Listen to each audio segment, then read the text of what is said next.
Well, Gary, I have probably been. Gary, eu fui apresentada muitíssimas vezes, mas lhe garanto que essa foi a melhor introdução da minha vida.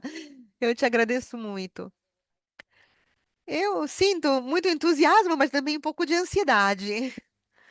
Muito obrigada, Gary. As suas palavras foram realmente muito apreciadas. Então, vamos começar. Vamos começar a falar sobre a vergonha. Esta é uma imagem da vergonha. Vocês estão vendo aqui na slide essa foto? Vocês veem, podem ver que ela cobre os olhos para não ver a desaprovação no rosto das pessoas que estão olhando para ela. As mãos sobre a cabeça dessa moça empurram para baixo a cabeça dela. Ela está infeliz. A vergonha foi definida o poço negro das emoções. Durante as pesquisas, as investigações, os participantes descreveram a vergonha usando algumas palavras, entre as quais devastadora, nociva, eh, excruciante, destruidora, pequena, separada das outras coisas, rejeitada, diminuída e a sensação pior de todas. E agora iremos nos dedicar a explorar a vergonha do ponto de vista somático, energético e veremos as suas origens psicológicas. Mas, primeiro, permitem-me contar como eu me apaixonei pela vergonha. Eu comecei a conhecer a vergonha. Eu estava no terceiro ano da minha formação em bioenergética e o meu terceiro ano de terapia bioenergética. Eu comecei a sentir uma sensação terrível em relação a mim mesma e eu disse ao meu terapeuta que eu achava que estava sentindo vergonha. O tema da minha tese de mestrado era o constrangimento e o seu relacionamento com a imagem corporal e o conceito do self. E eu tinha encontrado algumas menções sobre a vergonha na literatura, mas isso era 1969 e a vergonha ainda não era considerada uma emoção primária. O meu terapeuta me disse que não existia algo como a vergonha. Tratava-se de um artifício que os pais utilizavam para controlar os filhos. No entanto, eu sabia que aquilo que eu sentia era um sentimento mais profundo que precisava ser explorado. Então, eu descobri um livro de Helen Block Lewis intitulado Vergonha e Culpa na Neurose. A autora analisou centenas de sessões de psicoterapia e identificou na vergonha a emoção dominante experimentada pelos pacientes e até superava a raiva, o medo, o luto e a ansiedade. As descobertas de Lewis sobre a importância e a prevalência da vergonha continuam a ser apoiadas por pesquisadores da vergonha que empregam várias metodologias e que trabalham em vários campos de estudo. Vejamos a próxima slide. A vergonha é uma resposta relacional à rejeição de nós mesmos. Violene, no seu webinar anterior, falou justamente sobre o fato de ter entrado na bioenergética devido a uma sensação de suicídio. Na terapia, ela conseguiu sentir as suas necessidades numa expressão catártica, de forma a não precisar mais se autoagredir, se autoatacar. Então, com a vergonha, nós não queremos mais sentir essa rejeição. E por isso, nós sentimos as nossas necessidades de contato, de calor, de aceitação e nossos desejos sexuais como algo de que tenhamos que nos vergonhar. As contrações somáticas funcionam para que não sintamos novamente essa vergonha e a rejeição. Homens e mulheres, de forma geral, é uma resposta geral, são rejeitados por várias razões. Pode ser o aspecto físico, a sexualidade, a sensibilidade. As pessoas excluídas são aquelas que não fazem parte da cultura dominante e que sofreram a rejeição. Pessoas bissexuais, homossexuais, os judeus, os muçulmanos, para citar alguns exemplos, não só foram envergonhados, mas também sofreram agressões e foram até assassinados. Então, os emarginados, os excluídos, são parte de nós que, quando expressas, são aquelas partes que, quando nós expressamos, são rejeitadas, foram rejeitadas. E desta forma, as nossas necessidades se solidificam em padrões de retenção muscular para não sentirmos mais essa necessidade, deixando o nosso sistema nervoso excessivamente reativo. E sim, quando aquela carga se acumula naquela área e precisa ser expressa, ela é suprimida, abafada. E às vezes isso leva até à dissociação, impedindo-nos saber que tínhamos essas necessidades. Próxima slide. A vergonha e a sentido de culpa são diferentes, porque a culpa é o sentimento, a sensação de ter feito algo errado. A vergonha é a experiência de ser ruim, de ser errado ou repugnante. Quando uma pessoa foi envergonhada, rejeitada com raiva por ser quem é, não há um caminho prescrito para voltar ao relacionamento, à relação, enquanto a culpa é redimível por meios de reparação e expiação. Não há uma forma para sair de uma experiência de vergonha. Nada do que você possa fazer irá mitigar os efeitos. Simplesmente aconteceu. Você se revelou na frente do outro e não pode esconder essa parte de si mesmo que é tão inaceitável.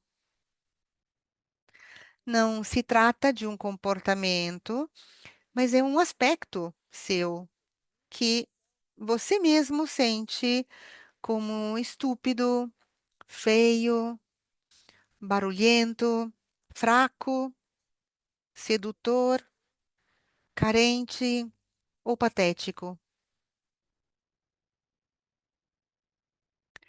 E como analistas bioenergéticos, nós focamos o que está incorporado na resposta de vergonha no próprio corpo do paciente. Próximo slide.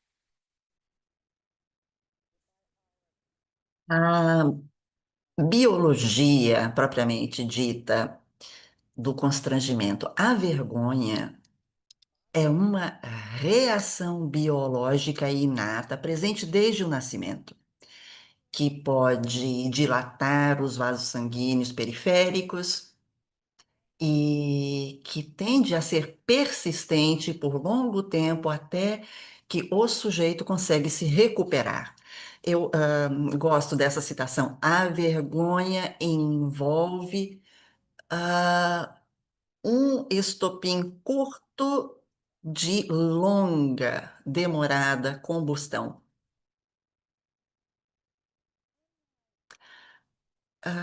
Ao contrário da raiva, da ansiedade, do medo, da excitação, e assim por diante, essas emoções são mais facilmente relacionadas com a musculatura facial e desaparecem rapidamente. A vergonha é persistente mais tempo. Como já dissemos, é um pavio curto de longa combustão. Passemos então ao slide número 6. O constrangimento é um rubor, principalmente sobre a face, o rosto, enquanto que a vergonha, durante a vergonha, há mais sangue circulando nos músculos periféricos. Portanto, a vergonha, assim como o choque, é um fechamento dorso-vagal. Ativa os músculos periféricos devido a um ataque, ou a uma fuga, ou a um contato. Portanto, o constrangimento inclui também uma onda de excitação, enquanto que a vergonha é medo, desgosto por si próprio. E o constrangimento e a vergonha podem se mostrar juntos. Podemos estar constrangidos, envergonhados, porque, por exemplo, você falta a um encontro que tinha com alguém em um restaurante, você sente ao mesmo tempo embaraço e vergonha. Se você está perplexo com o seu comportamento, então você pede mais desculpas, e se as desculpas são aceitas, principalmente se há empatia envolvida, tudo é aceito. E nos dizem, entendo que você se sinta culpado pelo que fez e consegue ser perdoado. Porém, se a pessoa que deveria ter perdoado não perdoa, nos sentimos ansiosos. A pessoa não usa para conosco frases generosas, não? Nós dissemos que a vergonha é como a latrina, a fossa das emoções. A vergonha faz com que entre energia, o rosto se contrai para baixo, as costas, os ombros, a parte superior do corpo, ela simplesmente desmorona. E isto é o choque, aquele estímulo vagal que leva a uma redução da pressão do sangue, a uma desaceleração do ritmo cardíaco. É uma reação vagal. O embaraço faz com que sintamos calor, aquele rubor do rosto. Há uma sensação de nos sentirmos tolos, bobinhos, digamos assim, mas com a vergonha a pessoa se torna deprimida. E o sangue que está disponível na periferia faz com que a sensação principal seja o frio, solidão, porque o eu da pessoa, o self da pessoa foi rejeitado.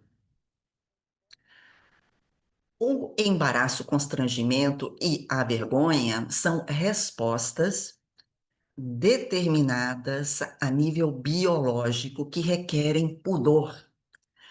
E o ocultamento, esconder-se, é uma preparação para um perigo potencial. E a vergonha foi intimamente ligada a cobrir-se, a vestir-se, a ocultar-se.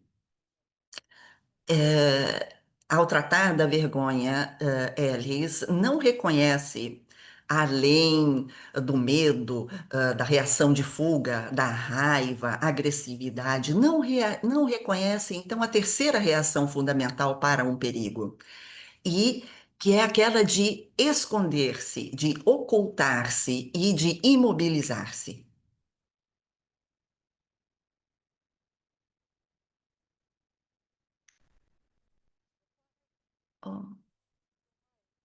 Os termos de ataque e fuga são respostas muito bem conhecidas para o perigo, uma situação de perigo, mas no caso da vergonha, é tudo mais semelhante a um choque. Tem a vontade de desaparecer, de se esconder, de ficar invisíveis. E a vergonha é percebida e recebida através do olhar, e isso é muito importante. No próximo slide, vamos explicar isso mais aprofundadamente. A vergonha é uma experiência negativa do self, de si mesmo.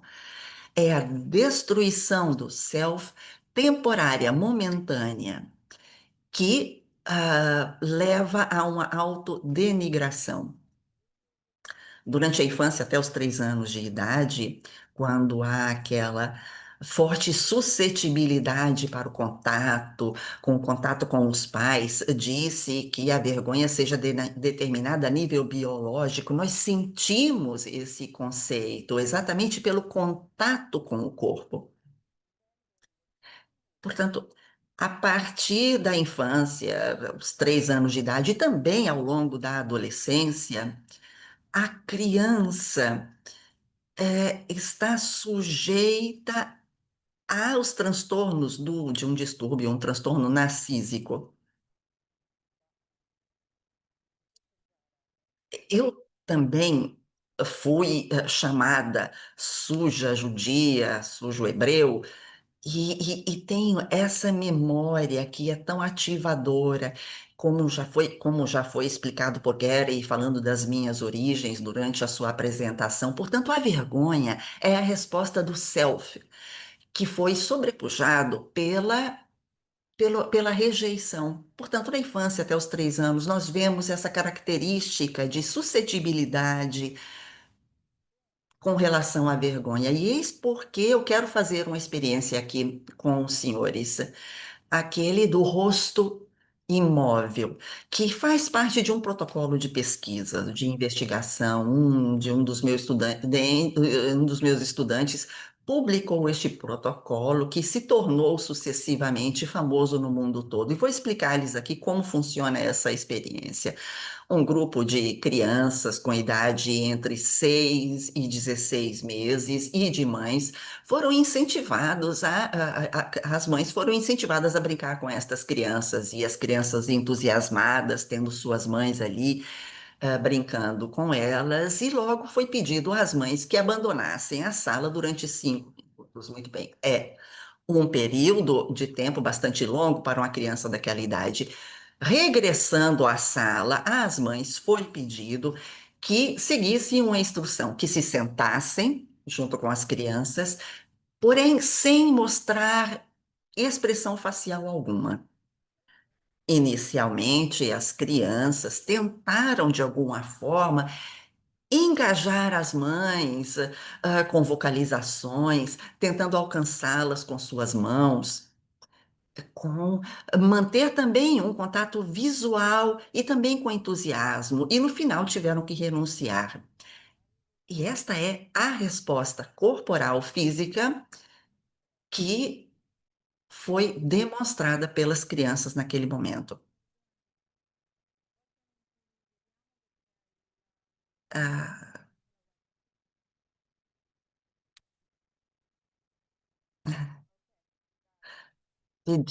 pediram a Helen que não se escondesse, porque é justo que vocês possam ver o meu rosto também. Muito obrigada por tê-lo sinalizado. Portanto, é, e eu convido a todos a tentarem fazer essa experiência e achar essa resposta no próprio corpo. Fiquem em pé, com os pés bem estabelecidos, firmados sobre o solo. Abaixem as costas, os ombros, a cabeça, e depois façam o movimento contrário. E tentem ficar quietos nesta posição. Enquanto vocês permanecerem sentados, tentem encontrar uma palavra, ou quem sabe mais palavras, que possam descrever aquilo que sentem neste determinado momento, nesta posição.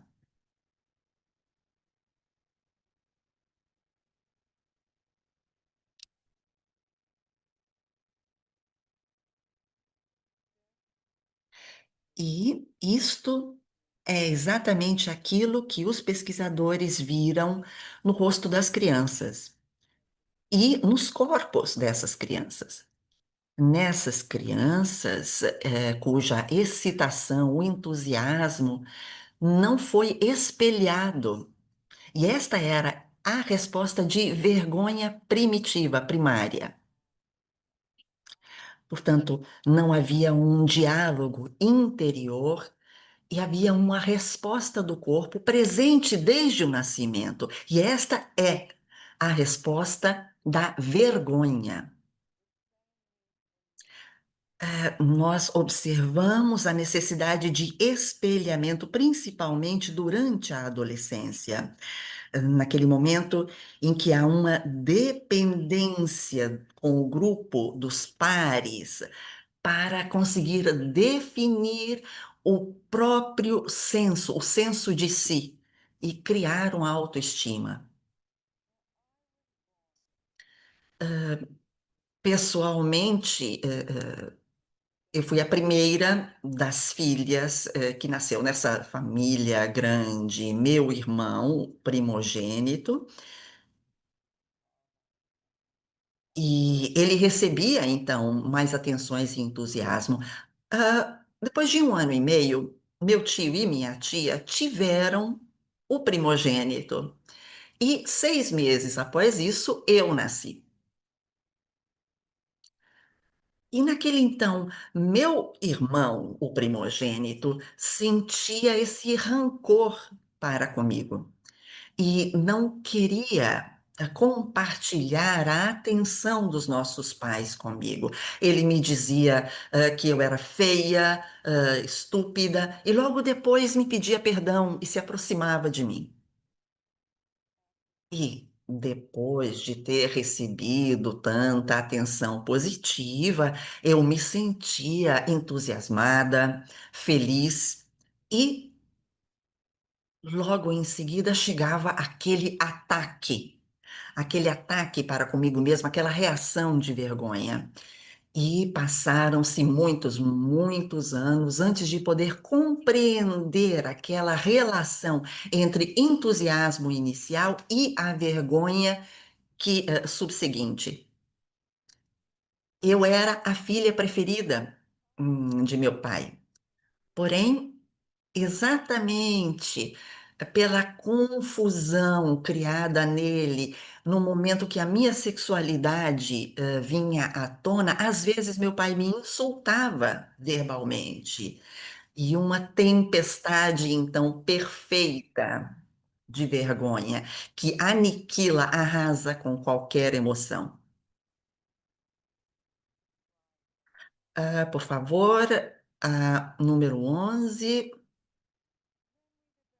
Posteriormente, nós desenvolvemos biologicamente reações de defesa que todos conhecemos bem, e são respostas à vergonha. Nós projetamos a culpa e a raiva para sobre um bode expiatório, exatamente como fizeram os nazistas, perante os judeus durante a repressão, a crise econômica, ou nós podemos escolher concentrarmos sobre outro estado emocional como sendo um substituto emocional, e muitas vezes esta é a raiva. Nos sentimos mal porque você quer obter algo e não pode, e então surge a raiva. No início, na análise bioenergética, pensava-se que a raiva se ocultasse por trás da vergonha e que devia ser liberada. E talvez esta é a razão pela qual a vergonha é um estado de choque.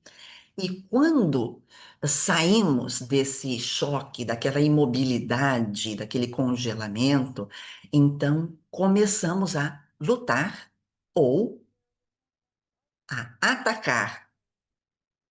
Mas há também outra resposta à vergonha, é a resposta de fuga, aquela defesa contra o abandono, ou a defesa que é ser bons.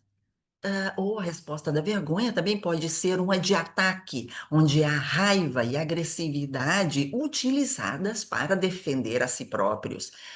Ahn, Se tudo der certo, porém, quando nos colocamos em segurança, podemos reconhecer a dor e a vulnerabilidade que estão ocultas por trás dessa raiva.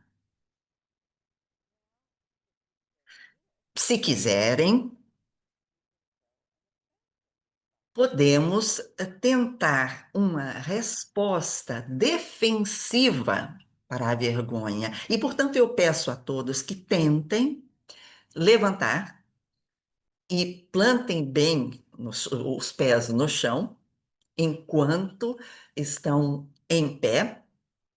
Tentem bloquear os joelhos.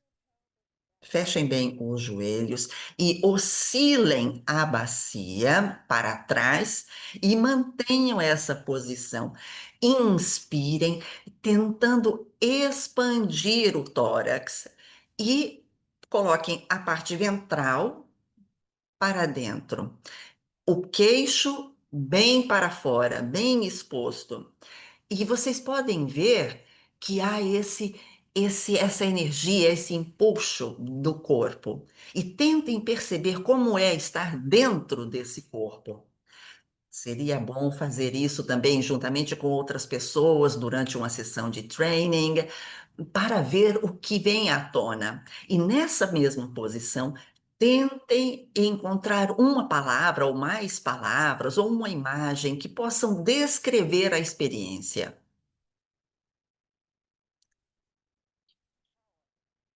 Ou seja, uma experiência de poder ou de enrijecimento, ou a sensação de tórax inflado, de se colocar sempre em defensiva. E esse é o corpo do narcisismo, essa defesa contra a vergonha.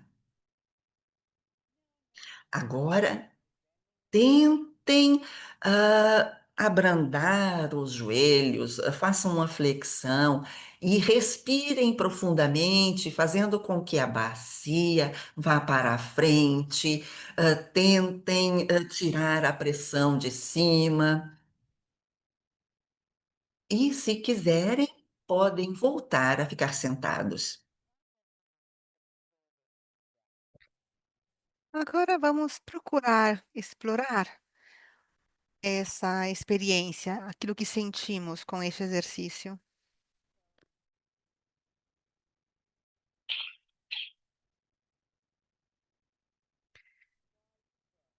Próxima slide, por favor.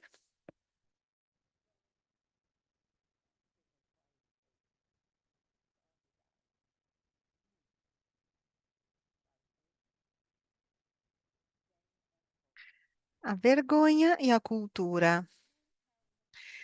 Os homens sentem vergonha pela vulnerabilidade, pela necessidade, e as mulheres sentem vergonha da sexualidade.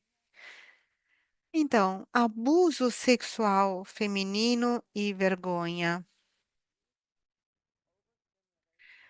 A sobreestimulação da região pélvica, o condicionamento cultural que leva as mulheres a preservar essa carga sexual e a não ficar muito excitadas, a vergonha por ter sensações sexuais pode levar a um autoataque ao se cortar, a comer demais ou usar drogas, ou a um ataque defensivo que pode ser feito contra o terapeuta para se proteger contra o self, o eu ruim. E o terapeuta, por sua vez, pode ter um papel em tudo isso. Essas que eu acabei de descrever são respostas generalizadas à vergonha impostas pela nossa cultura. O movimento Me Too, eu também, foi fundamental para curar a vergonha das mulheres em relação à própria sexualidade. temos que tirar essas questões da sombra e trazê-las à tona. E este certamente foi um elemento determinante para a cura e para curar as mulheres da vergonha. Slide número 13. Os emarginados, os outliers. Os emarginados são diferentes. São peças de um quebra-cabeça que não conseguem encontrar o seu lugar, como, por exemplo, os judeus na Bíblia. Mas há também uma outra necessidade, uma necessidade frustrada, não satisfeita, e daqui deriva a vergonha da frustração, e é então que podemos ser nós os emarginados, e nós sabemos que os emarginados são suscetíveis à vergonha, especialmente as pessoas que não são heterossexuais ou de um único gênero, ou que pertencem a uma religião minoritária, ou uma raça, ou uma classe econômica, ou com problemas físicos ou mentais. Então, eh, os outliers são atormentados pela internalização da rejeição cultural. Então, cada um de nós tem pessoas emarginadas dentro de si. São aquelas partes do self, do eu, com os quais os nossos pais não conseguiram se conectar. Eu fico sentada com os meus pacientes, os observo enquanto se repreendem porque dizem ter sido muito carentes quando expressavam claramente os seus desejos. Ou então, quando eles se repreendem por ser tímidos, ou quando estão diante de problemas assustadores que a vida real lhes apresenta. Essas necessidades que não foram atendidas são a nossa vergonha. Essas necessidades as consideramos repugnantes. A bioenergética nos encoraja e, de alguma forma, nos desnuda, revela essas partes vergonhosas durante a terapia.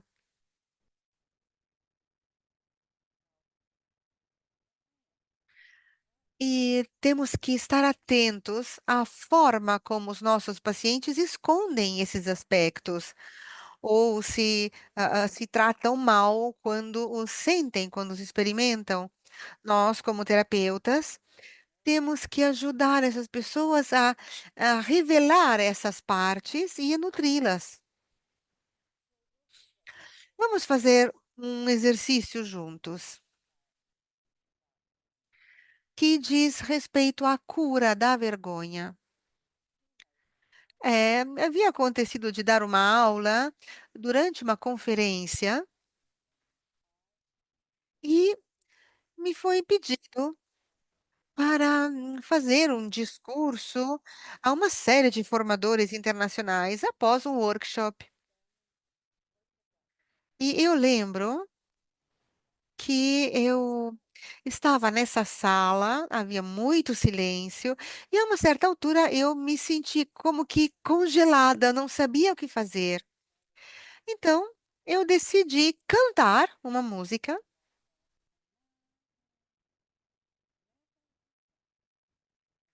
E quando eu comecei a cantar, houve uma standing ovation, todo mundo bateu palmas, e eu ainda assim estava como congelada. Então, um meu amigo me acompanhou, e aquela semana eu comecei a me sentir infeliz. Eu não sabia o que fazer, eu não tinha vontade de ir para lugar nenhum. Eu continuava a me dizer coisas terríveis, então eu decidi ouvir alguma coisa, um alto volume, e me fiz essa pergunta: onde eu sinto a tensão no meu corpo quando eu ouço essa voz que fala essas coisas feias para mim? Eu senti aqui no meu peito. Então eu me dei instruções: respire estas emoções. Assim eu me calmei. Eu me fiz essa pergunta. Eu diria coisas como esta a uma pessoa de quem não gosto? Eu falaria dessa forma com alguém? É uma coisa terrível. Então eu me fiz outra pergunta: há algo útil que essa voz estava dizendo? Não. Aquela voz falava continuamente só coisas terríveis. Então eu pensei que as formações, os trainings são coisas fantásticas, porque há grupos que permitem humanizar as experiências comuns. E eu ouço a minha voz, ouço a voz dos outros e a empatia. E a empatia se gera, se cria por nós mesmos e pelos outros também. Vamos ver o próximo slide. Este aqui é muito importante, especialmente porque falamos sobre a vergonha, a suscetibilidade, porque sabemos que a vergonha é tão ativada como emoção na terapia bioenergética. Então, eu quero lhes contar sobre essa curva do esquecimento de Ebbinghaus. É uma descoberta muito recente no âmbito, da literatura, neurocientífica. Ela descreve o tempo de duração de um rastro de memória. Então, vemos, se olharmos para esta curva do esquecimento, vamos ver se conseguimos recuperar aqui dos documentos. Desculpem, só um minuto. Então, a curva tem este aspecto.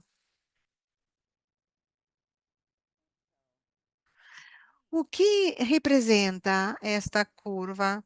Significa que quando há uma experiência de cura positiva em terapia, queremos prolongar a memória, queremos que este rastro de memória seja reforçado e que não desapareça. E, por contra, não queremos aumentar o tempo de duração das experiências negativas.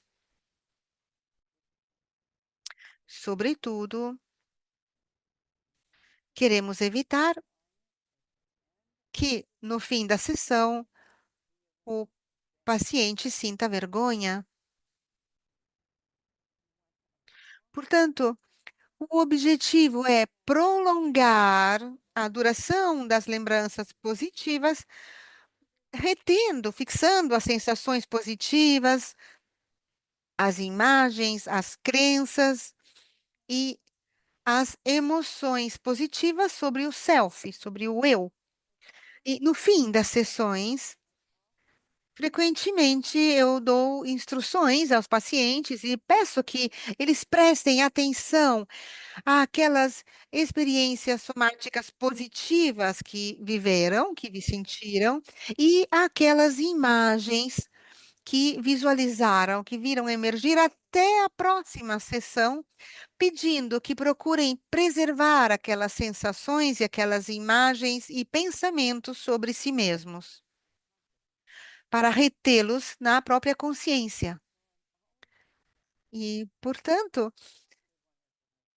eu fico sempre admirada por uma das terapeutas mais excelentes da nossa vida e concluo com esta frase, essa nota positiva de Rogers, que ele terminava o programa de televisão dele dizendo: "Eu gosto de você do jeito que você é".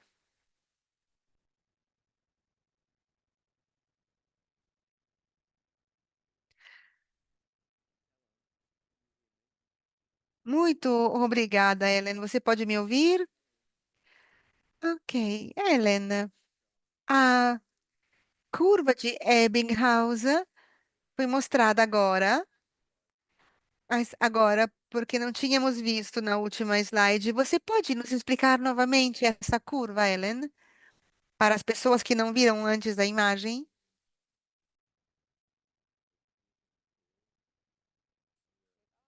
Então, a curva do esquecimento de Ebbinghaus. Então, é uma curva muito importante. Nós estamos vendo a curva aqui no ecrã, Ellen.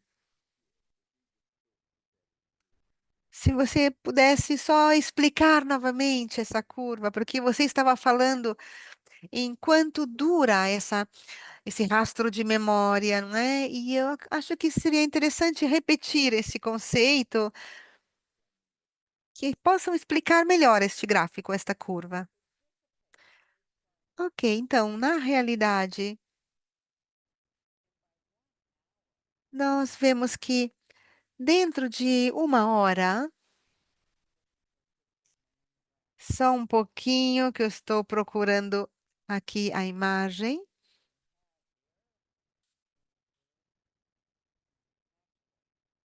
E, obviamente, não a encontro agora. Bom, olha, nós estamos vendo, Helena, aqui a imagem. Então, o que temos na linha horizontal? Temos o tempo. No eixo X temos o tempo. Então, vocês podem ver esse rastro da lembrança que é muito forte, mas vai sumindo aos poucos, vai abaixando. Então, qualquer coisa seja ao longo do tempo, ou dentro de alguns dias, desaparece. Então, há esta sensação, por exemplo, se nós passamos meia hora na sessão, ainda temos outra meia hora. E o que temos que fazer? Temos que dizer ao nosso paciente como você sente no seu corpo, onde está aquela sensação positiva. Quando você pensa a isso, qual imagem você tem, você visualiza?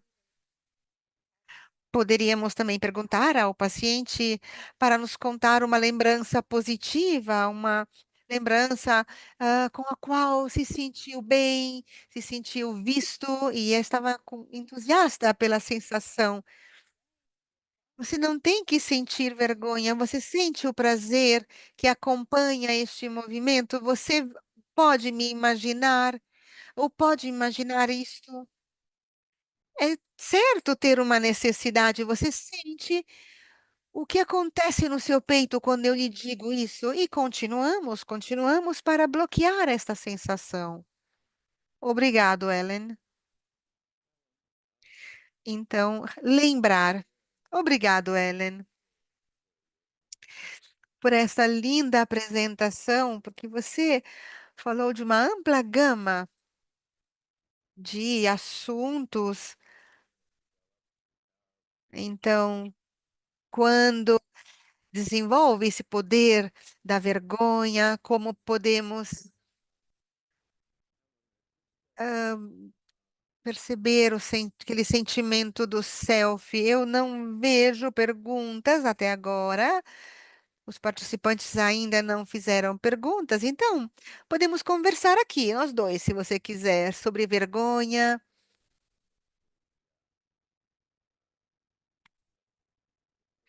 Vamos acrescentar eventualmente alguma coisa, aquilo que você já explicou.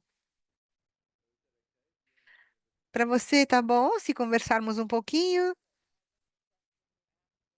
Eu não vejo a hora, Gary. Eu gosto de conversar com você e eu e a pergunta que me fizeram é como faz uma criança de 3 anos a sentir vergonha se ainda não há um sentimento do self? E vejo que estão chegando algumas perguntas, mas vamos procurar continuar neste aspecto.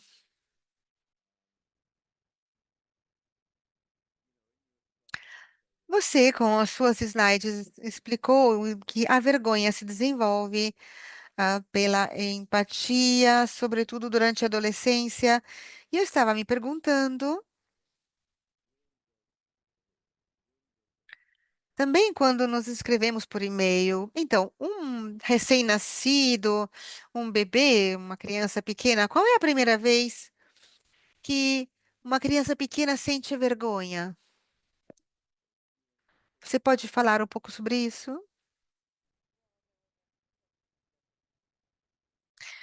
Ah, uma frase de um livro que foi publicado que fala exatamente sobre isso. A criança vê o entusiasmo nos olhos, no olhar da mãe, e isso faz com que ele seja encorajado a se separar, não, da mãe. Então, quando eu tenho esta instrução, então, aquele entusiasmo no rosto da mãe, o entusiasmo, a excitação, a criança vê e a mãe também vê que a criança sente entusiasmo, porque quando a criança brinca, ela tem a atenção da sua mãe. A criança brinca e tem a atenção da mãe. E o que acontece? É isso que sentimos com a vergonha, como se alguém, a um certo ponto, é como o constrangimento. Ah, olha como você é bonitinho. É como se você falasse comigo e eu ficasse constrangida. Eu senti uma sensação de rubor, de calor, era entusiasmo, era ansiedade. Também quando pela sua apresentação, eu fiquei um pouco constrangida. A resposta da vergonha, ao contrário, não é assim, as pessoas não querem me ver.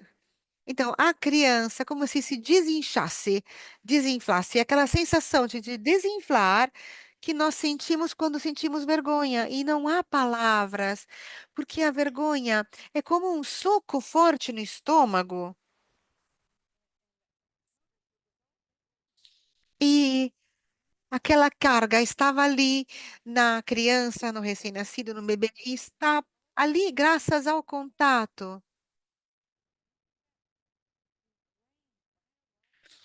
E isso cria aquela resposta biológica.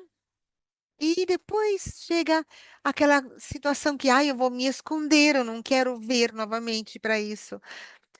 Talvez eu faça xixi, porque naquela criança, naquele quarto, eles brincaram, brincaram, brincaram, e o adulto estava ali, não fazia nada a um certo ponto.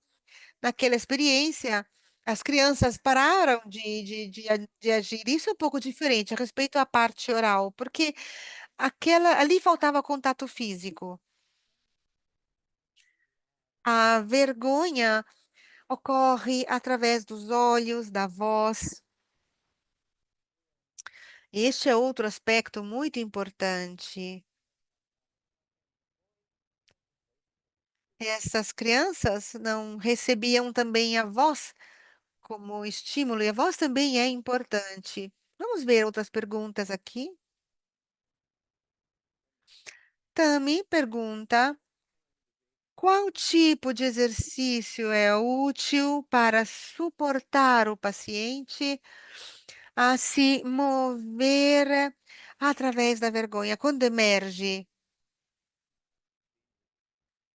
mesmo se defende rapidamente contra aquela vergonha. Então, se você sente que a vergonha está aparecendo num paciente durante uma sessão e depois há uma atitude de defesa a respeito àquela vergonha, que tipo de exercício podemos fazer para suportar o paciente em atravessar a vergonha, em não se defender, mas atravessar essa sensação de vergonha.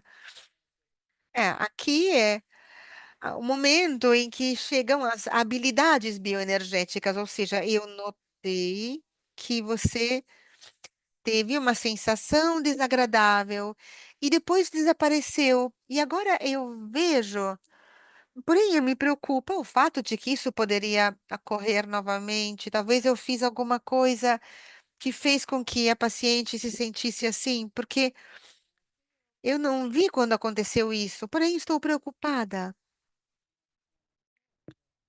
E eu tenho interesse, eu quero ver, porque eu quero compreender como aconteceu isso, por que aconteceu isso. É a empatia. e tudo aquilo que nós fazemos é nos preocuparmos pelo outro. Nós falamos muito sobre empatia, porque é importante ter essa conexão intelectual. Então, sentimos, não sabemos o que foi feito, mas vemos que aconteceu algo com a outra pessoa. Podemos perceber, podemos ver. E talvez a paciente não queira conversar, ele diz: Não, eu estou bem. Aí eu digo, eu espero que você esteja bem, porque eu quero que você esteja bem. Então, portanto, a conexão.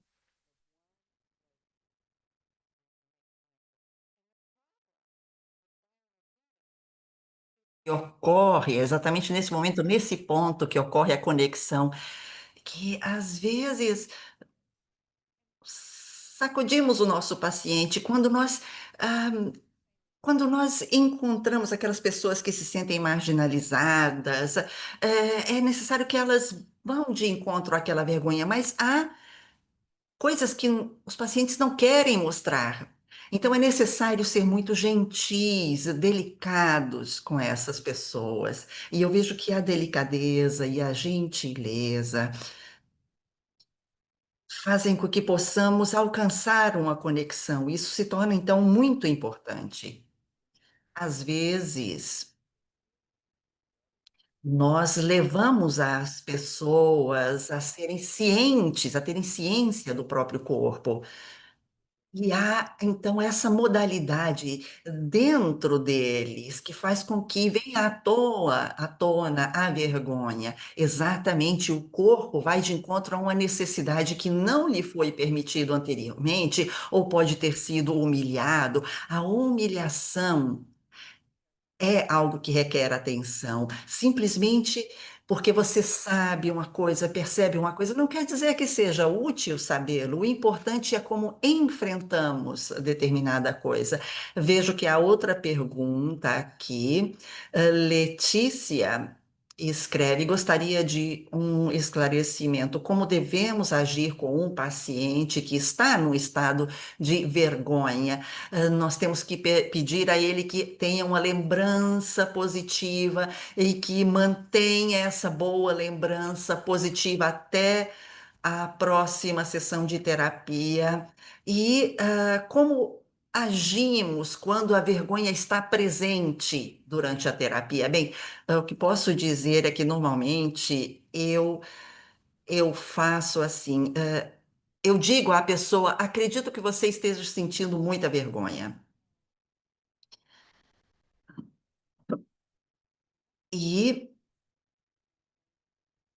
e tento saber como posso me conectar com ela, com a cliente, porque vejo que está triste, que precisa de algo de mim, e ela pode me dizer então por que não se sente bem, não se sente confortável.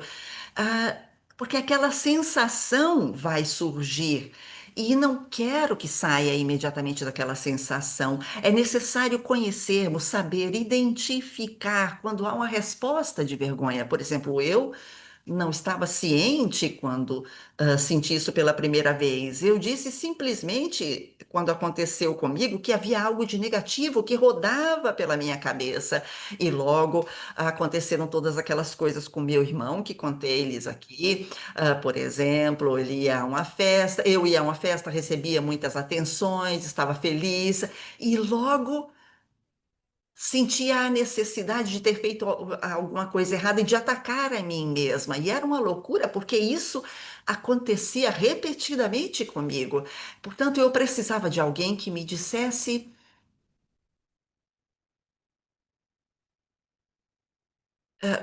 Perdemos o áudio, o som, de Helen, perdão. Sim, e eu me dizia então, você foi a uma festa, você se divertiu, você não atraiu muitas atenções, não ocupou muito espaço. Ellen, uma das coisas que eu, com meus clientes que têm uma vergonha muito profunda, é pedir a eles que experienciem, que façam experiência, ou o que eu sugiro, por exemplo,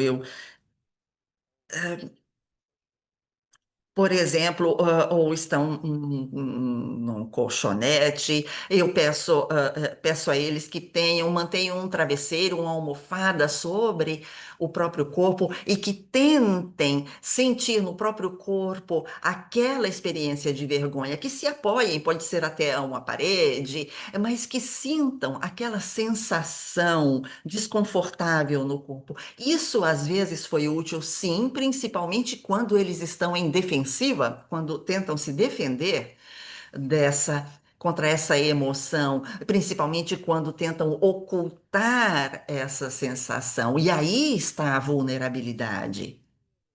Nós devemos realmente apoiar, dar um suporte à vulnerabilidade e estar presentes com eles durante a vergonha. Nos perguntam aqui, mas é possível trabalhar com a vergonha cobrindo e descobrindo os olhos, o rosto, porque dissemos que a vergonha penetra através do olhar e vimos também a imagem fotográfica da primeira slide, aquela mulher que cobria o próprio rosto com as mãos. E provavelmente esse também pode ser um exercício, aquele de cobrir, que o cliente cubra o próprio rosto e que experiencie a vergonha. Sim, podemos convidar os clientes, são exercícios maravilhosos aqueles de que falamos. Nós podemos simplesmente pedir que a pessoa cubra o rosto e depois olhe para nós, mesmo assim, de relance, para que ele possa ver que nós nos interessamos pelo sofrimento. Eles podem cobrir o próprio rosto, depois dar simplesmente uma olhadela para nós. E porque falamos da oscilação quando falávamos do trauma. Quando estamos em um estado de trauma, nós oscilamos o corpo para saber como gerenciar, manejar a pessoa. E logo tentamos baixar a cabeça e levantar de novo. E mesmo o procedimento podemos utilizar com a vergonha. E pode ser muito útil, realmente. Uma das coisas que você citou com suas imagens era aquilo relacionado com o aspecto cultural da vergonha no que concerne a vulnerabilidade nos homens e a sexualidade nas mulheres. Provavelmente você estudou os efeitos da vergonha especificamente sobre as mulheres. Eu gostaria de perguntar se você poderia aqui falar mais aprofundadamente do aspecto cultural da vergonha. Ah, Bem, as coisas mudaram bastante desde que eu comecei a escrever, e agora vemos que as mulheres já não têm muita vergonha da própria sexualidade. Contudo, permanece sempre aquela pergunta, e nós ainda sentimos isso durante as terapias. Como mulher, você foi provocadora, você foi convidativa para que fizessem a primeira abordagem, sim, ele naturalmente pensou que você estivesse insinuando alguma relação sexual. Bem, a resposta é a seguinte, mas na verdade, eu não emiti nenhum sinal de interesse por ele. Então você é fria quando faz isso. Então, o que sabemos e quanto expomos da sexualidade da mulher e de suas responsabilidades? Nós vimos uma prevalência na minha cultura sobre esse aspecto. Lembro-me claramente que, por exemplo, minha mãe e também os meus irmãos dava boa noite aos meus irmãos e quando dava boa noite para mim, me dizia: lembre-se, você tem que ser virgem quando se casar. E não existiam anticoncepcionais naquela época. E essa diferença entre aquilo que dizia aos meus irmãos e a mim, e enquanto eu crescia, amadurecia, chegou-me esse medo, o medo daquilo que poderia acontecer às mulheres. E sobre exatamente a sexualidade. E ainda é difícil, as mulheres ainda têm muitos problemas, mesmo após o movimento Me Too, porque a culpa recai sobre as mulheres ainda. Há estereotipos, por exemplo, quando vemos um homem de cor em um bairro que não pertence, nós perdemos o som outra vez e não podemos ouvir a oradora, perdão.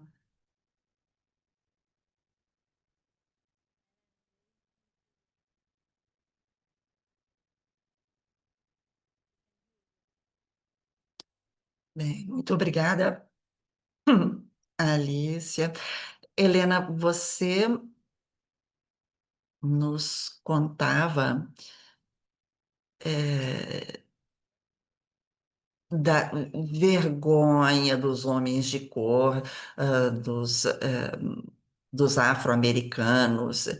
E lembro-me a primeira vez que estive nos Estados Unidos, eu sou um neozelandês e era um grande entusiasmo para mim estar pela primeira vez nos Estados Unidos, e enquanto passeava, tomei um ônibus e sentei-me ao lado desse afro-americano e comecei a contar ali, eu venho da Nova Zelândia, e era muito amigável com ele. E eu percebi, depois de pouco tempo, que pelo feito de ter me sentado a seu lado, ah, fazia com que ele ficasse rígido, contraído, como se sentisse vergonha. E lembro-me que naquele momento fiquei surpreendido com isso, com essa reação. E então, desde então, comecei a refletir sobre a experiência dos afro-americanos. Porque na Nova Zelândia, era uma experiência na qual que eu nunca havia vivenciado. Bem, eu devo dizer que me lembro que na escola da primeira infância, uma de nossas professoras nos disseram, bem, ninguém pode se sentar ao lado de um afro-americano quando estiver no transporte público. E lembrei-me que pouco tempo antes, eu frequentava a filha de uma vizinha de casa e nós tínhamos ido a uma festa juntas, e aquela frase pronunciada pela professora havia ferido muito a minha experiência interior. Lembro-me perfeitamente disso. Que, e pensei que não deveria ter feito algo que fiz, não deveria ter me sentado ao lado de um afro-americano. E isso me provocou tanta ansiedade, tanto desconforto, que posteriormente senti intensamente isso. Há algumas perguntas aqui, Ellen.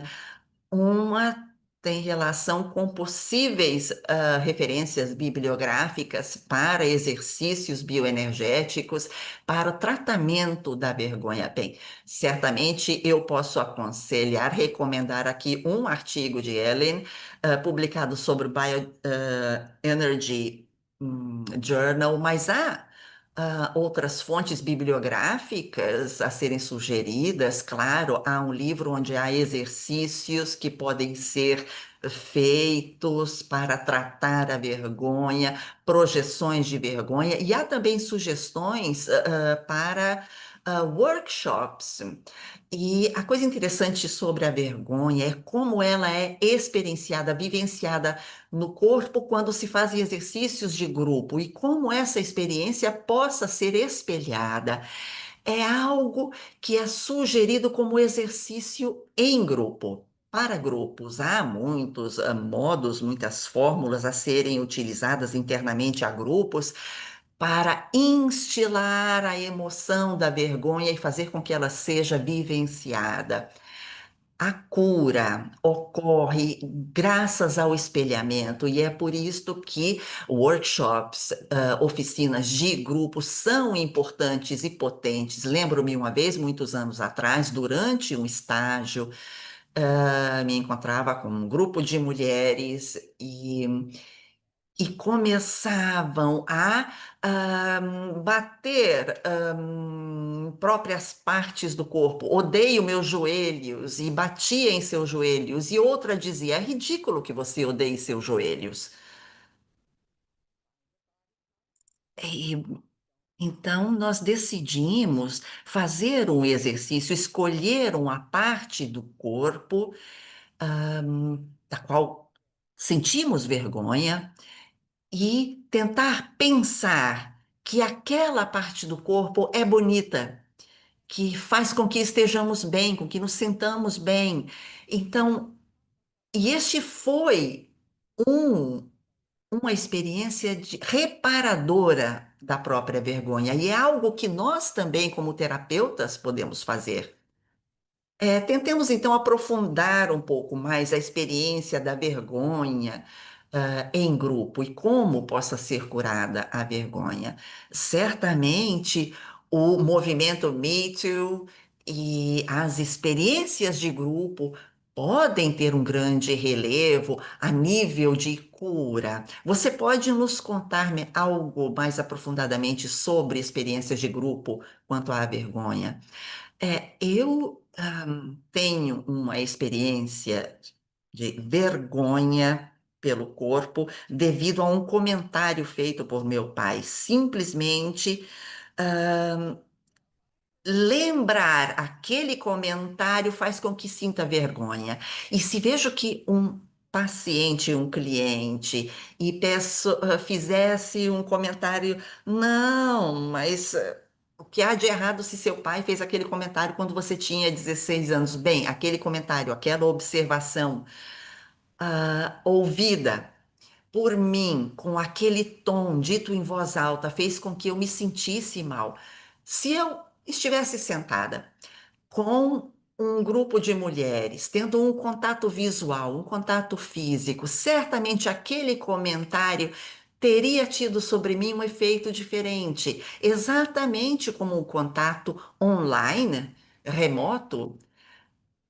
Aquelas palavras me, me lembro dessas palavras como algo que me criou ansiedade e logo vergonha, mas teria sido diferente se a mesma experiência tivesse sido vivenciada com um grupo que pudesse espelhar a minha experiência, e certamente, mesmo num grupo composto por mulheres, teria me levado a uma experiência mais confortável respeito a uma experiência feita com homens.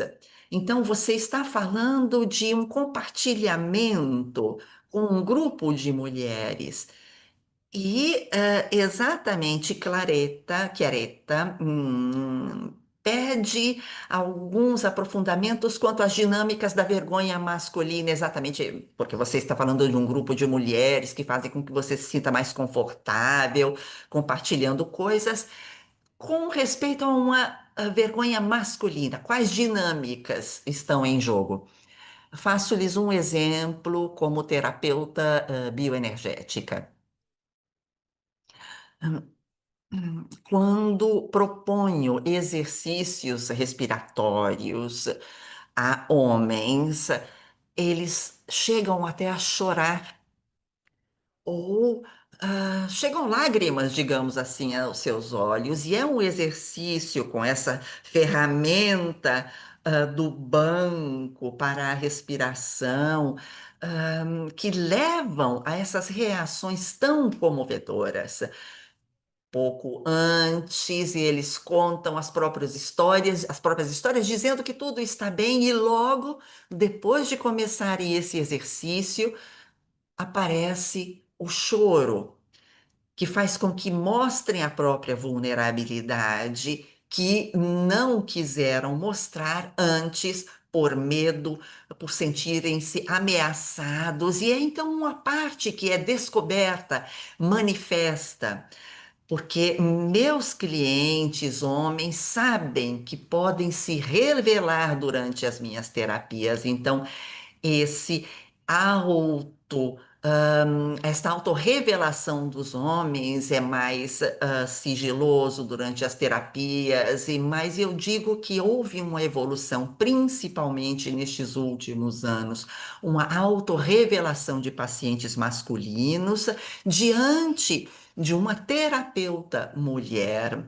E eu imagino que possa ser diferente, diante de um terapeuta masculino, e é uma questão de neurociência, porque sabemos que as mulheres têm uma ampla superfície do corpo caloso e se sentem mais abertas para dar espaço à própria vulnerabilidade.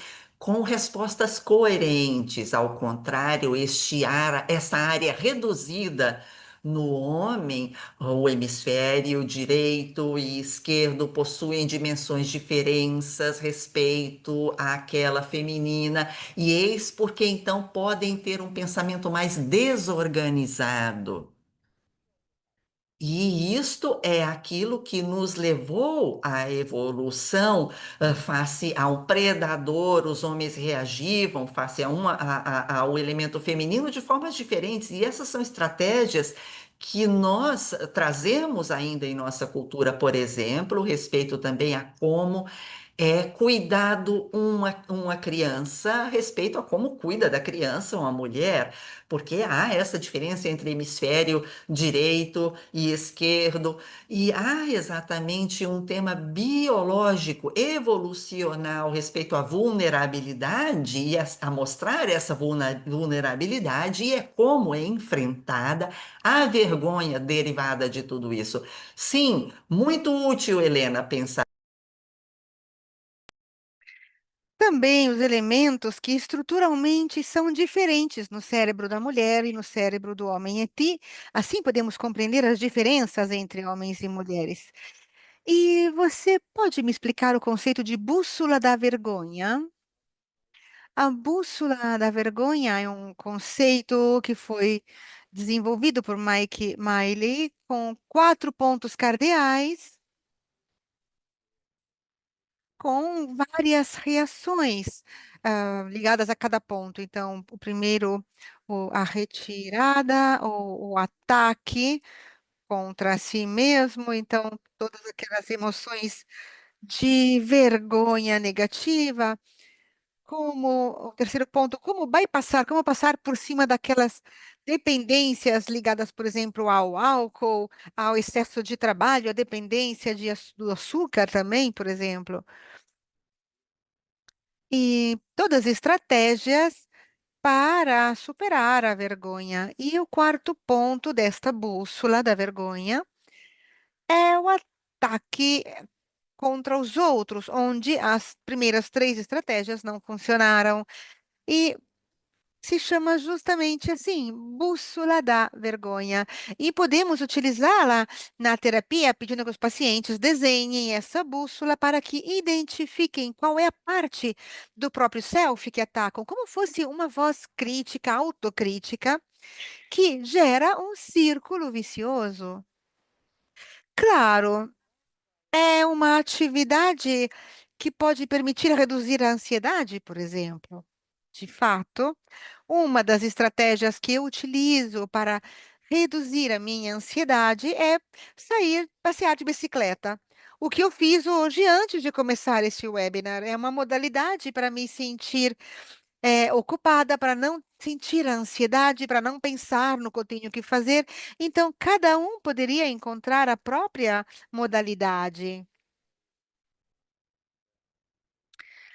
Bruno pergunta se é possível rever a última slide, na qual você indicou alguns pontos relativos à vergonha. Havia 5 pontos, e especialmente estava na slide 14, estava indicado a voz da vergonha negativa, dividida em 5 pontos. Então, aumentar o volume, em qual parte do corpo eu me sinto tenso, respirar por aquela área do corpo.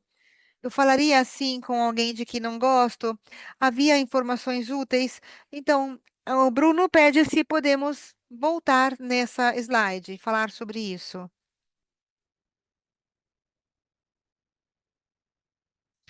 Então, no momento em que sentimos vergonha, utilizar estes pontos. Sim, porque eu pergunto ao meu paciente na terapia para que responda a estas perguntas e procure escrever as respostas. Quando pensamos que haja um ataque de vergonha, tendemos a dizer: ah, não, não ouça essa voz, não dê bola para isso. Na realidade, deveríamos aumentar o volume daquele ataque, daquela voz. Por quê? Porque o não saber leva a um aumento da ansiedade. É por isso que precisamos aumentar o volume e não abafar aquela voz. Então, aumentar o volume permite estar mais consciente da emoção e da ansiedade. E aí, nessa altura, ao invés de procurar abafar aquela voz e não ouvir, que é algo que não funciona, temos que fazer o oposto. De fato, eu notei que justamente quando eu também, nas minhas experiências de vergonha, eu aumentava o volume, eu sentia uma tensão no nível da garganta, do peito e da barriga também, do abdômen, porque eram as partes vulneráveis que eram atingidas. E podia haver também um momento de tensão, me sentia mais rígida. E quando eu pedia aos meus pacientes, eu perguntava a eles onde eles sentiam essas sensações, muitos pacientes me diziam que sentiam na região do diafragma. Então eu dizia: respire profundamente para soltar essa tensão, porque sabemos que quando há tensão temos dificuldade em refletir, em pensar, então a constrição, a rigidez não permitem pensar de forma lúcida e ter a calma necessária para pensar. E esta é uma pergunta que eu gosto muito. Talvez alguém não tenha uma mente estranha e malvada como a minha, mas a pergunta que eu escrevi nesse slide, a quinta pergunta e a quarta também, são algo importante, relevante. Procurem pensar em falar alguma coisa que vocês não gostariam de ouvir. E se há informações úteis naquela voz tão mesquinha que vocês estão ouvindo. Quando há uma resposta de vergonha, alia-se, digamos, um ataque ao traço narcísico. Então, voltando à pergunta número 5, há informações úteis que aquela voz crítica está dizendo? Talvez isso poderia se refletir na tensão, no foco, na capacidade de tolerar que as pessoas têm. Por exemplo, se perguntar, como está, falar dentro de um grupo ou ficar em silêncio e deixar espaço aos outros também. Mas talvez dar um passo atrás, não sentir-nos, não nos sentir, assim, sobrepujados pela tensão, mas deixar espaço para ficar em silêncio, para pensar. Não ser arrastados pelo entusiasmo, digamos, porque, claro, cair no entusiasmo é até bom, até uma dependência de uma certa forma, mas talvez tenhamos que sentir uma segurança depois deste entusiasmo, ter a certeza que vai chegar um momento de segurança. Porque o que importa não é tanto a agressão, ao ataque, mas é o que deriva disso, porque é uma espécie de desprogramação. Às vezes há informações úteis que chegam dessas vozinhas críticas que ouvimos, às vezes não. Portanto, eu devo dizer que na minha cabeça eu me digo: olha, suma daqui, desapareça, não quero mais ouvi-la. E depois eu me sinto melhor. Mas às vezes é bom fazer um controle, digamos, um check-up, só para. Por enquanto, te agradeço por essa bela explicação. Este é um aspecto interessante do percurso de cura da vergonha. Há uma pergunta de Giuseppe. Perdão, talvez seja uma afirmação, não tanto uma pergunta. Ele diz: a vergonha pode ser relegada à esfera familiar, enquanto fora do círculo da esfera familiar, a vergonha expressa uma participação ativa, uma empatia, quase como se fosse um papel de líder, de liderança. Então, um papel diferente da vergonha dentro ou fora da família. Então, você tem algum comentário sobre isso? Então, a vergonha na família é diferente da vergonha fora da família?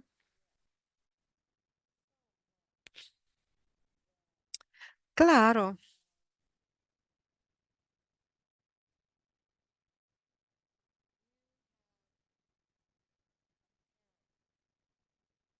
Por exemplo, se há um pai, uma mãe que tem problema de alcoolismo e não é muito gentil com o filho, eh, há quase medo, receio em convidar os amigos para virem em casa, porque eu tenho vergonha se meu pai, minha mãe, alcoolizado, alcoolista, se comporte de forma inapropriada. Às vezes, também no espaço em que vivemos, eu posso ir na casa de um meu amigo. Por exemplo, os professores também têm um papel muito importante em tudo isso. Eu me lembro de uma professora no colégio que adorava o meu sentido de humor, e então as coisas iam bem durante a minha aula.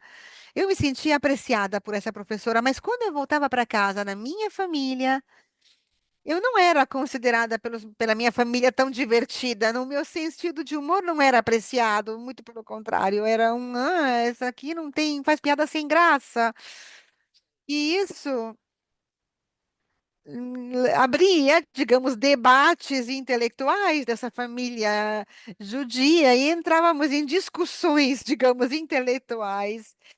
Mas a minha professora me achava uma pessoa muito divertida, muito bacana, até me encorajou a ter uma rotina com uma stand-up comedy, ou seja, nós temos professores, às vezes amigos, que nos visitam, que vêm na nossa casa, ou que nós visitamos na casa deles. Depois, voltando na nossa casa, a gente vê que as coisas funcionam de outra forma.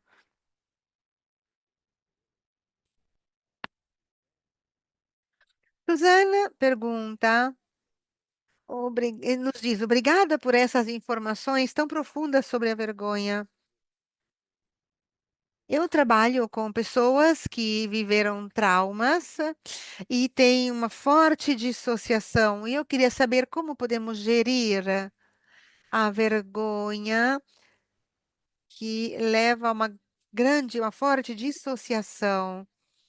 Quando não é possível o contato visual, por exemplo, se a pessoa está dissociada profundamente, é difícil manter o contato visível. Portanto, quando há uma profunda vergonha que leva à dissociação, sim, podemos definir-a como uma experiência extrema para as vítimas de trauma. Bom, em primeiro lugar, temos que compreender se eles conseguem encontrar algo nesse quarto que podem observar e fixar o olhar ali e que percebem como seguro. Então, não pedimos que nos olhem nos olhos, porque é muito difícil para eles. E com a dissociação, temos sempre que compreender o quanto as pessoas podem entrar na experiência, podem reviver a experiência, e às vezes sou eu que assim, que olho para outro lugar, olho para outro ponto do quarto, para que as pessoas possam falar comigo sem se sentirem observadas. Então, a dissociação é algo com o qual trabalhamos de forma muito lenta. Há muita dissociação ligada à vergonha, então nós não queremos ter o contato visual direto, imediato. Começamos aos poucos, as pessoas podem olhar de vez em quando, mas não mantêm o olhar fixo. Tem dificuldades. E o que terroriza numa situação onde há o sadismo, não é só ver o sadismo dos outros, mas sentir o próprio sadismo, porque às vezes, antes de enfrentar esse aspecto, temos que permitir que a pessoa possa expressar o próprio sadismo. Então, se aquela pessoa te tratou de forma péssima, muito grave, temos que entender o que aconteceu. E esse é um trabalho que requer muito tempo. A vergonha, quando permitimos que a pessoa, possa expressar o próprio sadismo,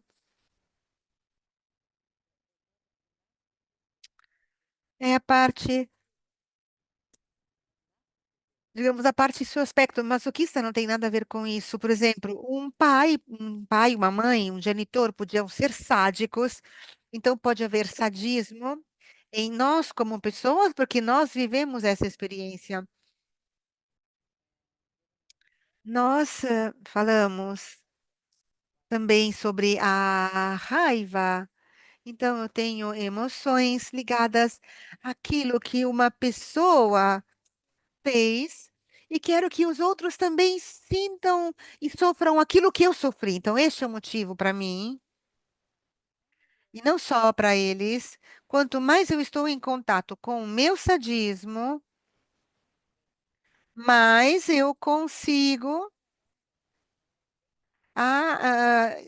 ir para frente nesse trabalho. Ou seja, se uma pessoa faz algo para mim, eu também tenho que compreender como enfrentar este aspecto.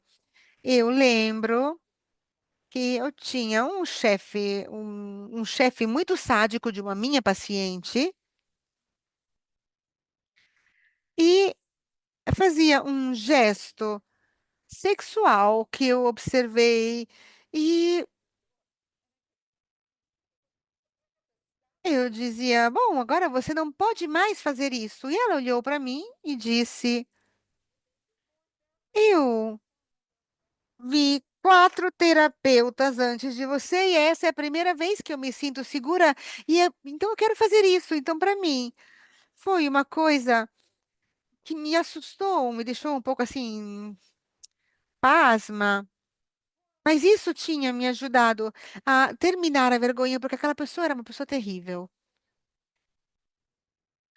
Não há uma forma prescrita, prevista para fazer isso. Podemos fazer isso também com o sentido de humor, para ajudar as pessoas a expressarem esse sadismo e poder também, ah, crescer com essa experiência. Eu uso muito o sentido de humor, eu gosto de usar o sentido de humor, isso me permite regular para baixo, isso também me tira daquela loucura que vivemos nesse mundo. Então, o sentido de humor também me ajuda me sair dessa loucura coletiva.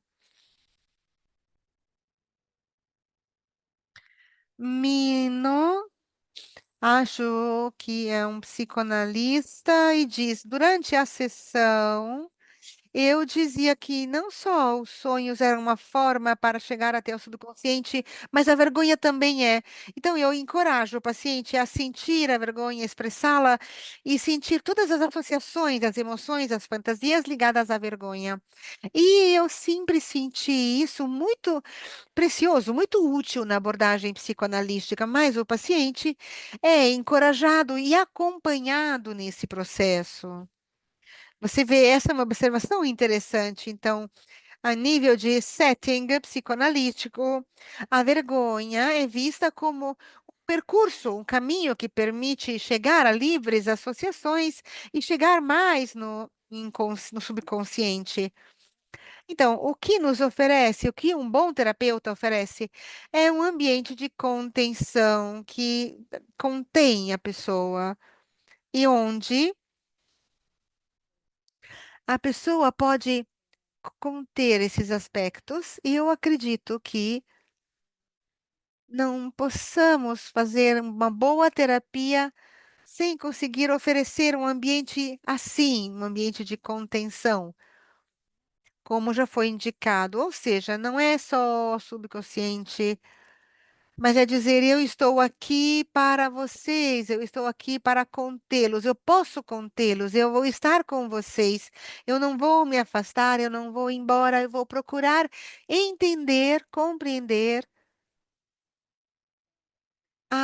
O problema com a vergonha é que é subconsciente, inconsciente, mas também consciente de um certo ponto de vista.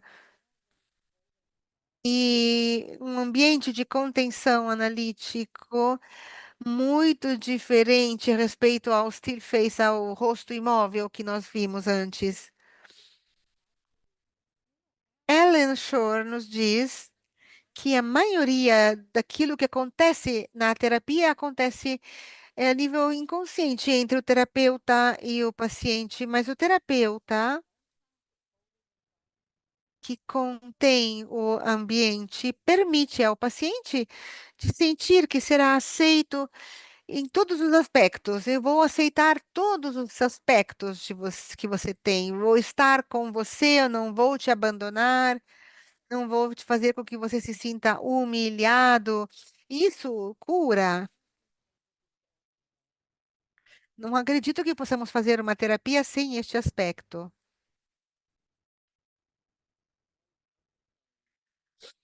Às vezes eu lembro, e procuro me lembrar que fundamentalmente todos os pacientes que procuram por uma terapia, que vêm fazer terapia, na realidade são pessoas que certamente viveram uma profunda experiência de vergonha e perderam o contato com o próprio self, não é? Sim, esta é a parte mais triste da coisa. Eles não gostam desta parte deles próprios, então a bloqueiam no inconsciente para não sentir a vulnerabilidade. A realidade, muitas vezes, esquecemos disso. Não é assim que funciona, porém. E Nino acrescentou também um outro aspecto que, a respeito ao ambiente de contenção, o psicodrama, o drama psicoanalítico é muito útil para expressar e elaborar a vergonha, também num setting de grupo. O psicodrama é um método muito poderoso, portanto, para expressar a vergonha e trabalhar com a vergonha.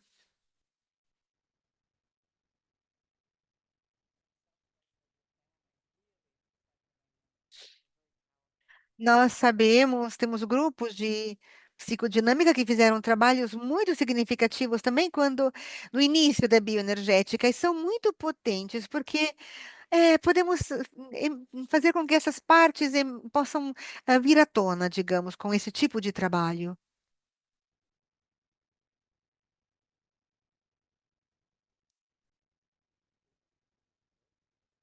Vamos ver se há outras perguntas.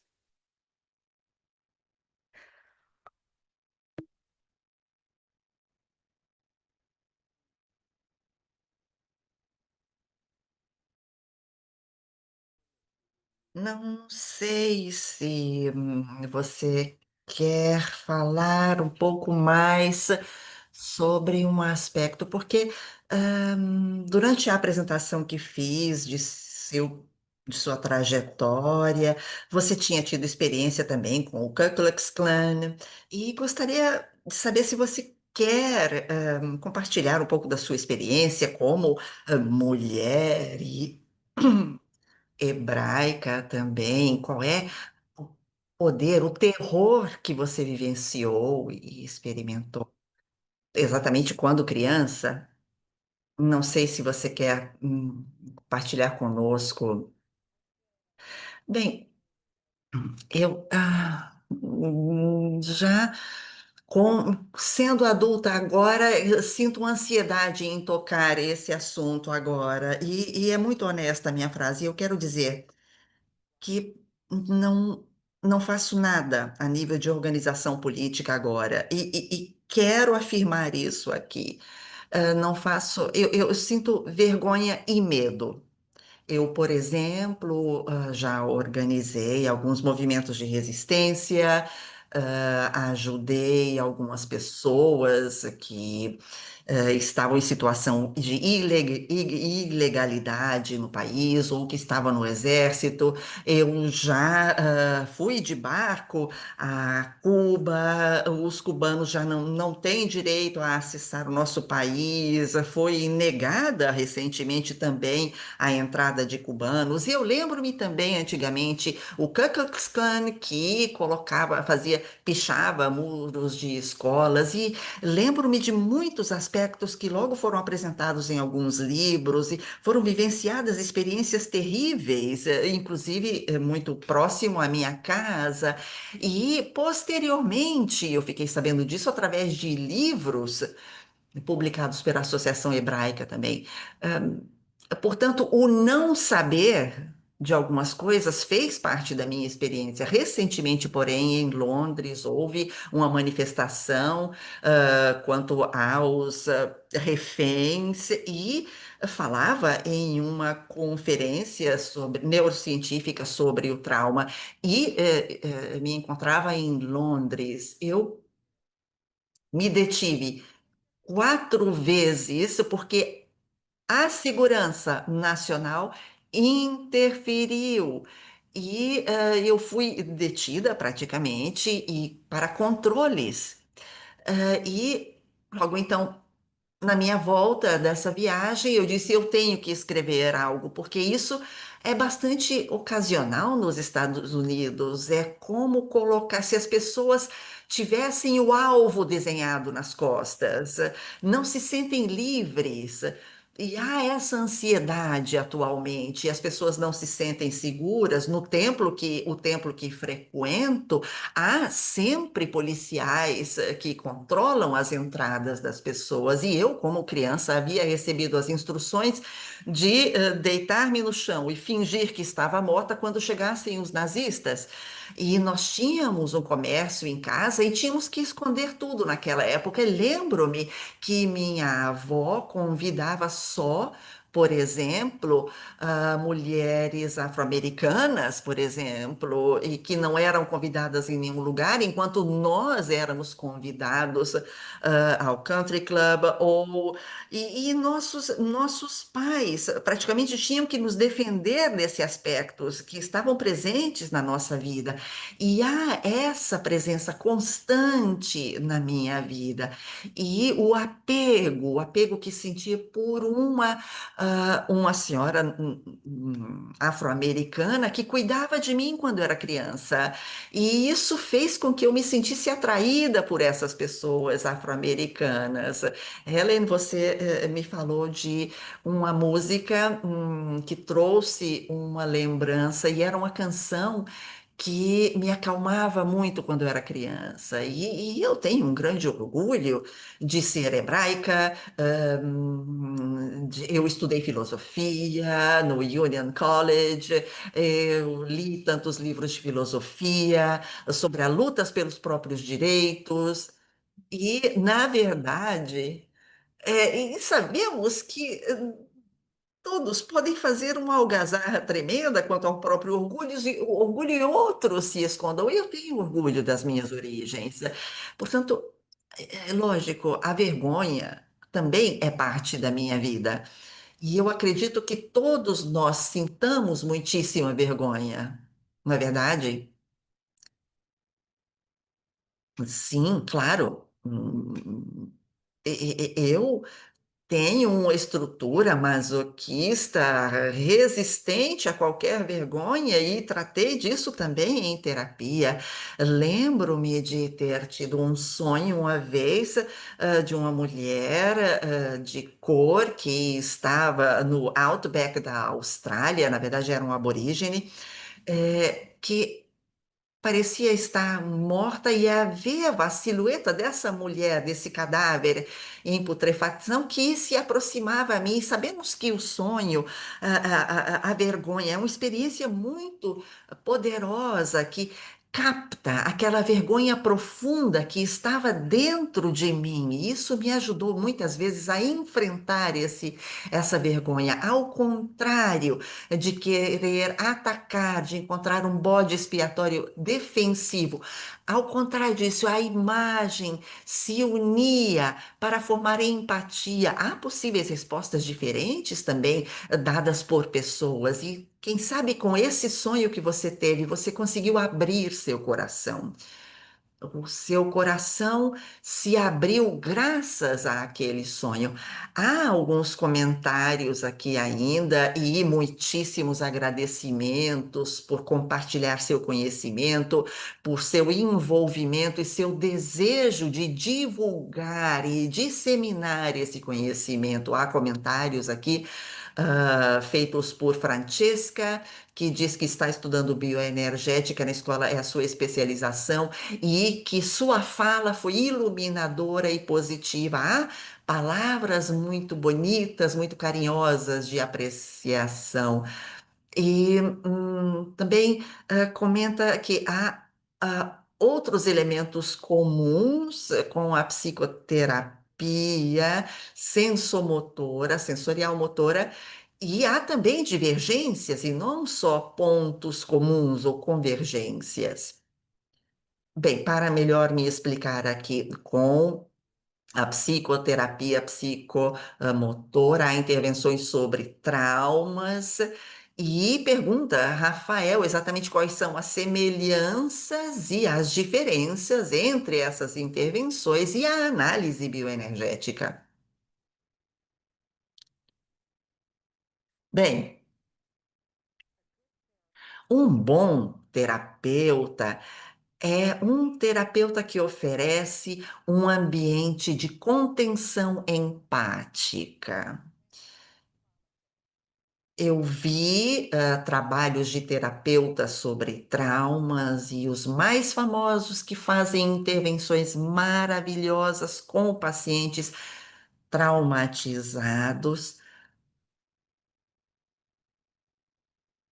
porém lembram de concluir as sessões de trabalho dizendo que tudo aquilo que foi feito, eles dizem, lembre-se de deixar esta sessão e andar e caminhar, tendo sempre a sua coluna vertebral ereta.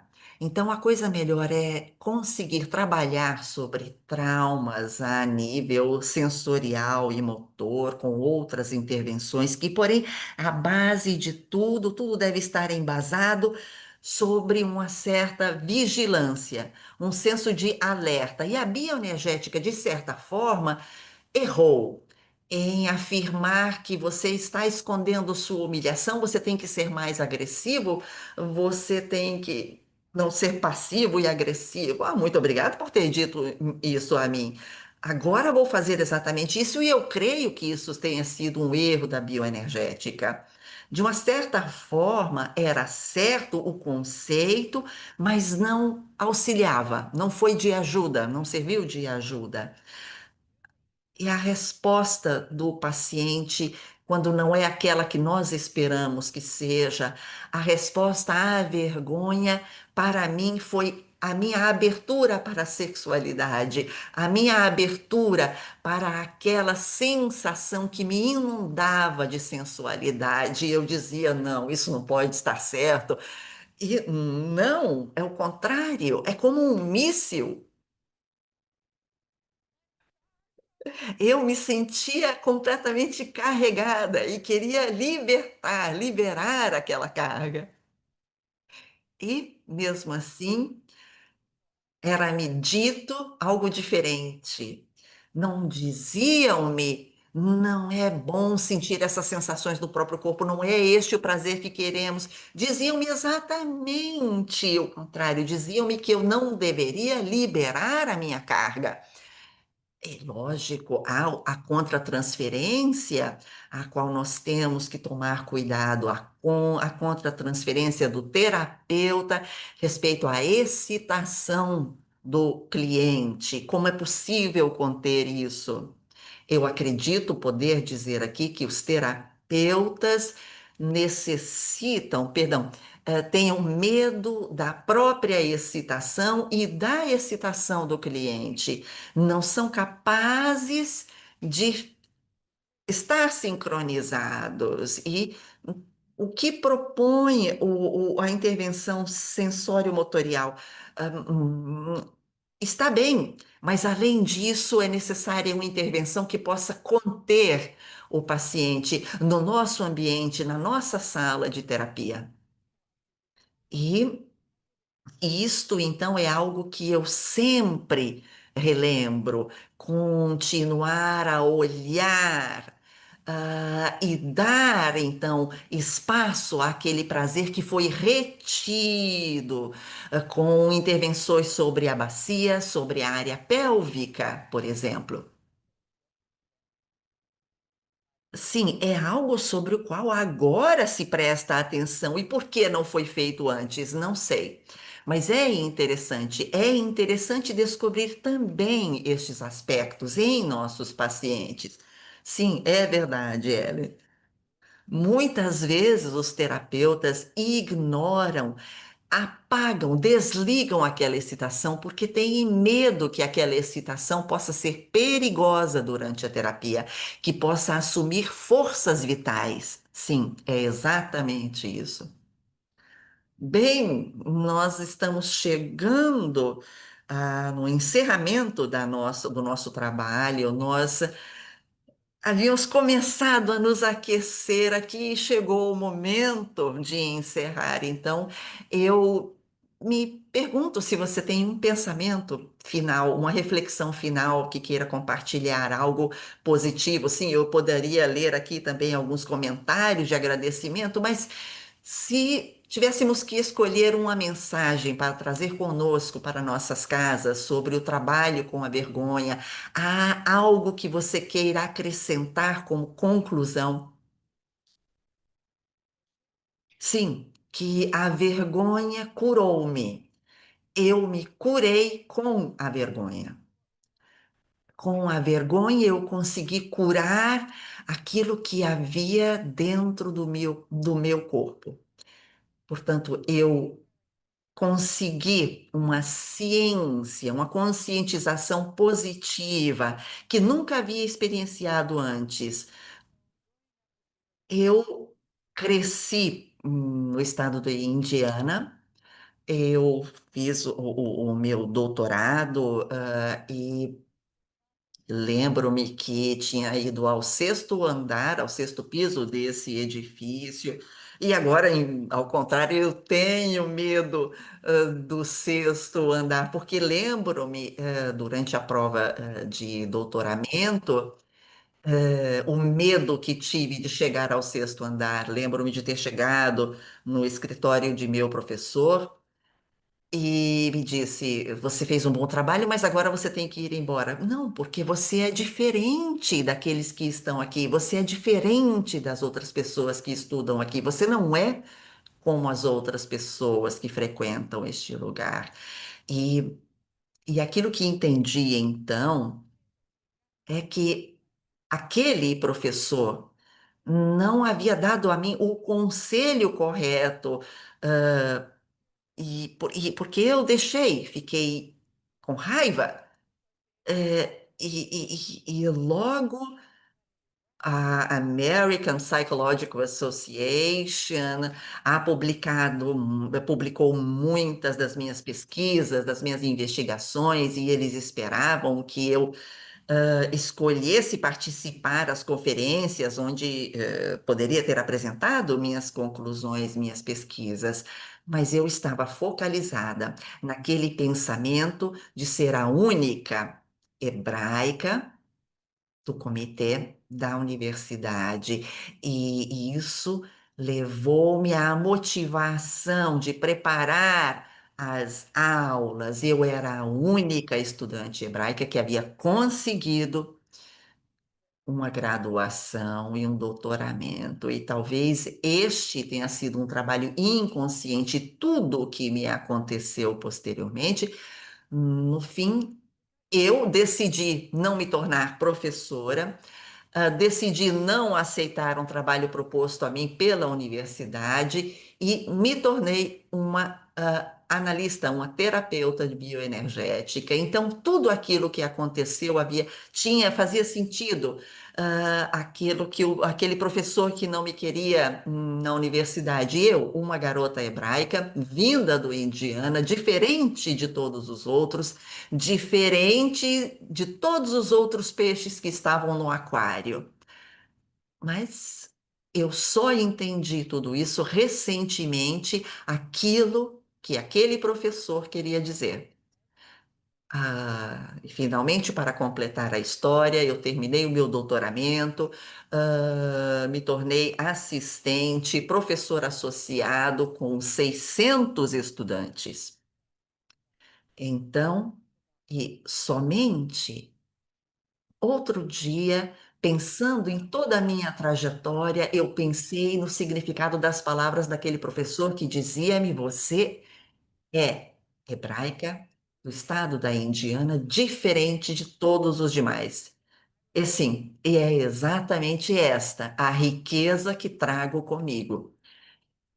Senti-me mal pelas minhas origens, mas depois eu compreendi. Então, concluo com as palavras de Carl Rogers, que já pronunciei durante a apresentação. Gosto de você exatamente como você é. Muito obrigada, Helen, por essas palavras de encerramento. Muito obrigada pela apresentação. Completamos o tempo à nossa disposição e repito suas palavras. Gosto de você exatamente como você é. Tchau e boa noite a todos.